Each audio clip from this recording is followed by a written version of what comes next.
Hai guys, sebelum kita ke materi, jangan lupa like, comment, share, and subscribe. Dah.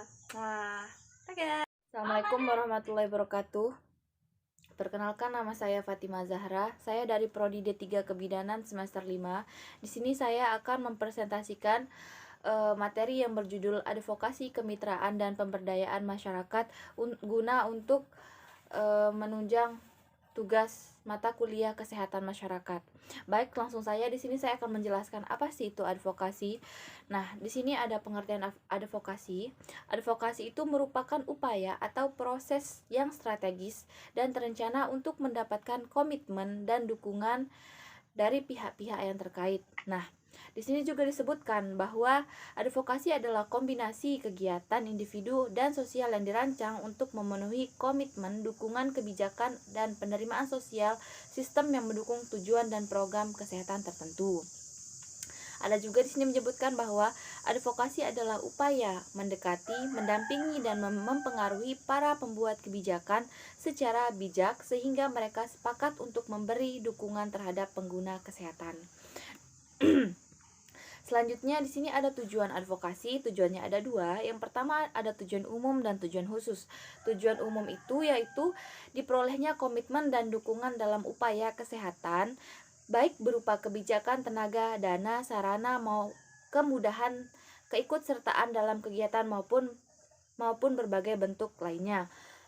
Lalu ada tujuan khususnya. Tujuan khususnya ini ada 5. Yang pertama adanya pengenalan atau kesadaran. Yang kedua adanya ketertarikan atau peminat atau tanpa penolakan. Yang ketiga adanya kemauan atau kepedulian. Yang keempat adanya tindakan, perbuatan atau kegiatan yang nyata. Dan yang terakhir yaitu adanya kelanjutan kegiatan. Lalu selanjutnya ada sasaran dan perilaku.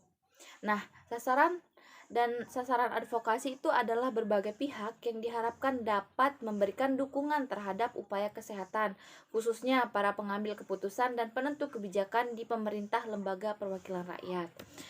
Nah, di sini ada prinsip advokasi. Prinsip advokasi ini ada 5. Yang pertama realitas, yang kedua sistematis, yang ketiga taktis, yang keempat strategis, dan terakhir ada berani.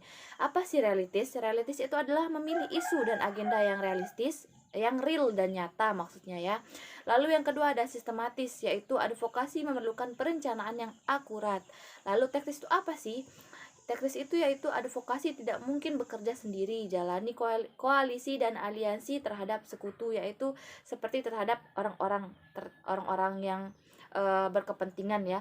Lalu yang keempat strategis itu dapat melakukan perubahan-perubahan untuk masyarakat. Lalu yang terakhir ada berani yaitu menjadikan isu dan strategis sebagai motor gerakan dan tetaplah berpijak pada agenda bersama. Baik, selanjutnya ada pendekatan dalam advokasi. Pendekatan ini ada seperti persuasif, secara dewasa dan bijak sesuai dengan keadaan yang memungkinkan tukar pikir secara baik ya. Di sini ada 5. Yang pertama itu melibatkan para pemimpin, yang kedua bekerja dengan media massa, yang ketiga membangun kemitraan, yang keempat mobilisasi massa, dan yang kelima ada membangun kapasitas. Baik, di sini ada langkah-langkah advokasi. Di sini ada 5 langkah. Yang pertama adalah identifikasi, analisis masalah atau isi yang memerlukan advokasi. Yang kedua, identifikasi dan analisis kelompok sasaran. Yang ketiga, siapkan dan kemas bahan informasi. Yang keempat, rencanakan teknik atau secara kegiatan operasional. Dan yang terakhir adalah laksanakan kegiatan pantau, evaluasi, serta lakukan tindakan lanjut. Baik, di sini ada definisi kemitraan. Kemitraan adalah bentuk kerjasama atau aliansi. Setiap pihak yang terlibat di dalamnya harus ada kerelaan diri untuk bekerja sama dan melepaskan kepentingan masing-masing, kemudian membangun kepentingan bersama. Di sini ada untuk membangun kemitraan itu harus 4 dasar ya. Yang pertama, kesamaan kepentingan. Yang kedua, saling mempercayai dan menghormati. Yang ketiga, tujuan yang jelas dan terukur. Dan yang terakhir adalah kesediaan berkorban baik waktu, tenaga maupun sumber daya yang lain. Lalu di sini ada prinsip kemitraan. Prinsip kemitraan ini ada 3. Yang pertama adalah equality atau persamaan. Yang kedua, transparansi atau keterbukaan, dan yang ketiga adalah mutual benefit atau saling menguntungkan. Jadi dalam prinsip itu kita harus memiliki 3 prinsip tadi jika ingin melakukan kemitraan atau kerjasama dengan masyarakat atau lembaga lainnya. Lalu yang ketiga ada landasan atau dalam kemitraan. Landasan ini ada 7. Yang pertama, saling memahami kedudukan, tugas, dan fungsi. Yang kedua, saling memahami kemampuan masing-masing. Yang ketiga, saling menghubungi secara proaktif atau linkage. Lalu yang keempat, saling mendekati bukan hanya secara fisik tetapi pikiran dan perasaan. Lalu yang kelima, saling terbuka dalam arti kesediaan untuk dibantu dan membantu atau empati atau proximity. Yang keenam ada saling mendorong atau mendukung kegiatan. Yang terakhir ada saling menghargai kenyataan masing-masing. Sudah jelas ya landasannya dalam kemitraan itu seperti apa aja tadi yang 7 tersebut. Lalu yang selanjutnya ada pengembangan dalam kemitraan. Nah, di sini ada 6 langkah. Yang pertama, penjagaan atau persiapan. Lalu yang kedua, penyamaan persepsi. Yang ketiga, pengaturan peran. Yang keempat, komunikasi intensif. Lalu yang kelima, melakukan kegiatan, dan yang terakhir melakukan pemantauan dan penilaian. Baik, selanjutnya di sini ada pemberdayaan masyarakat. Jadi pemberdayaan masyarakat itu maksudnya adalah upaya untuk meningkatkan atau memampukan masyarakat sehingga mampu untuk hidup mandiri. Lalu ada prinsip pemberdayaan masyarakat. Yang pertama, menumbuh kembangkan potensi masyarakat. Yang kedua, menumbuhkan atau mengembangkan peran serta masyarakat dalam pembangunan kesehatan. Yang ketiga, mengembangkan kesemangat kegiatan gotong royong dalam pembangunan kesehatan. Yang keempat, bekerja sama dengan masyarakat. Yang kelima, penyerahan atau pengambilan keputusan kepada masyarakat. Yang keenam, penggalangan kemitraan dengan LSM atau lembaga swadaya masyarakat dan organisasi kemasyarakatan yang ada di masyarakat. Lalu yang ketujuh, promosi pendidikan dan pelatihan dengan sebanyak mungkin. Yang kedelapan, upaya dilakukan secara kemitraan dengan berbagai pihak. Lalu yang terakhir adalah desentralisasi atau sesuai dengan keadaan dan budaya setempat.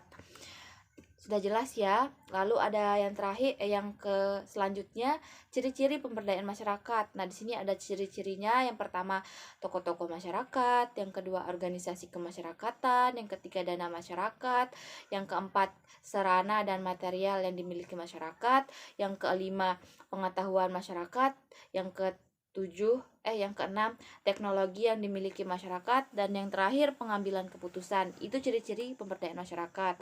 Lalu selanjutnya ada model pemberdayaannya. Yang pertama, pemberdayaan pimpinan masyarakat atau community leaders. Yang kedua, pengembangan upaya kesehatan bersumber daya masyarakat atau community organization. Yang ketiga, pemberdayaan pendanaan masyarakat atau community fund. Yang keempat, pemberdayaan sarana masyarakat atau community material.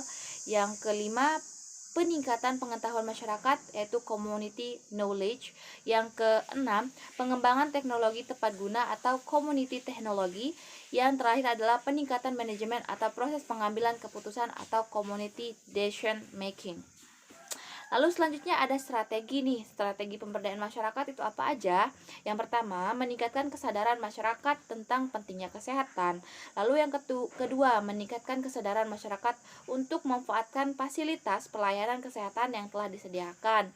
Lalu yang ketiga, mengembangkan berbagai cara untuk menggali dan memanfaatkan sumber daya yang dimiliki.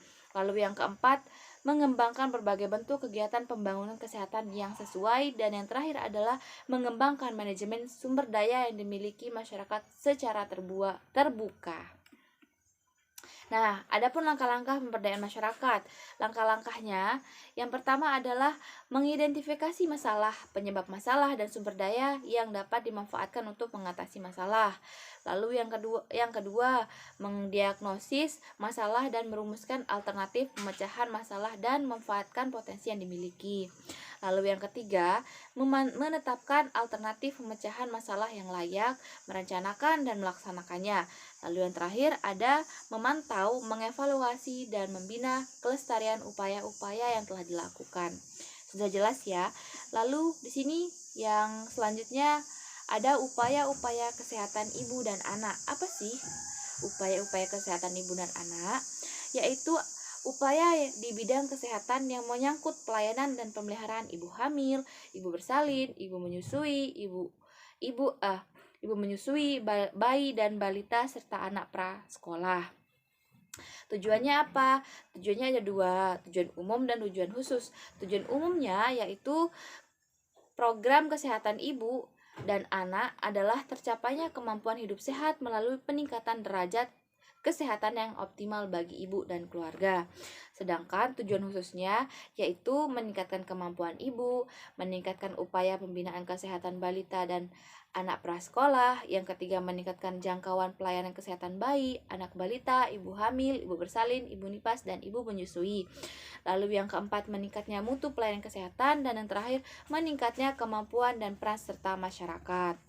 Nah, apa aja sih kegiatannya? Yang pertama, pemeliharaan kesehatan ibu hamil dan menyusui serta bayi, anak balita, dan anak prasekolah. Di antaranya kegiatannya itu adalah deteksi dan faktor risiko ibu hamil. Yang kedua, pemantauan tubuh kembang balita. Yang ketiga, imunisasi tetanus toksit 2 kali pada ibu hamil serta BCG, DPT, HB 3 kali, polio 3 kali, dan campak 1 kali pada bayi. Lalu sistemnya apa? Sistem kesiagaan di bidang KIA di tingkat masyarakat terdiri dari sistem pencatatan dan pemantauan. Yang kedua, sistem transportasi dan komunikasi. Yang ketiga, sistem pendanaan. Dan keempat, sistem pendonor darah. Dan yang terakhir adalah sistem KB. Baik, mungkin hanya itu saja dari saya dari materi advokasi, kemitraan, dan pemberdayaan masyarakat.